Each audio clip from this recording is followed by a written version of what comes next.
യഹ്യ ഇബ്നു മുആദ് റഹിമഹുല്ലാഹ് പറയാണ്, നിനക്കെല്ലാവർക്കും ചെയ്യാൻ പറ്റുന്ന 3 സഹായങ്ങളുണ്ട്.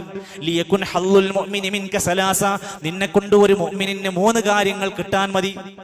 വിചാരിച്ചാൽ ചെയ്യാൻ പറ്റാവുന്നതാണ്, ആർക്കും പറ്റുന്നതാണ്.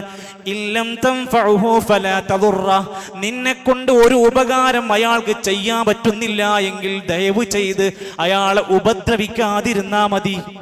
ആർക്കാ പറ്റാത്തത്? ഒരു ഉപദ്രവം ചെയ്യാതിരിക്കുക. സഹായിക്കാൻ പറ്റണില്ലേ? വേണ്ട.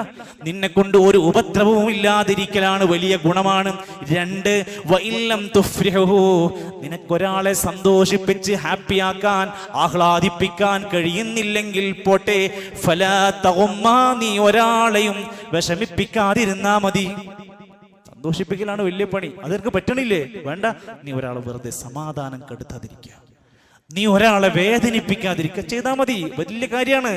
3 വഇല്ലം തംദഹു, ഒരു വിശ്വാസിയിൽ, ഒരു മനുഷ്യനിൽ വല്ല നല്ല കാര്യങ്ങളൊക്കെ കാണുമ്പോൾ ഒന്ന് പ്രശംസിക്കാൻ നിനക്ക് കഴിയുന്നില്ലെങ്കിൽ ഫലാ തദുമ്മ, അവനെ ആക്ഷേപിക്കാതിരുന്നാൽ മതി.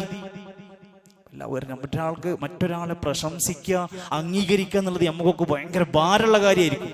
നിനക്കത് പ്രയാസാണോ? നീ അയാളെ കുറ്റപ്പെടുത്താതിരുന്നാൽ മതി, ആക്ഷേപിക്കാതിരുന്നാൽ മതി. ഇന്ന തന്നെ അയാൾക്ക് സമാധാനമായിരിക്കും. ഒരു വിശ്വാസിയുടെ മനസ്സിലേക്ക് സമാധാനം കൊടുക്കുന്നത്, സന്തോഷിപ്പിക്കുന്നത് എത്ര വലിയ നേട്ടമാണെന്നാ പറഞ്ഞത്.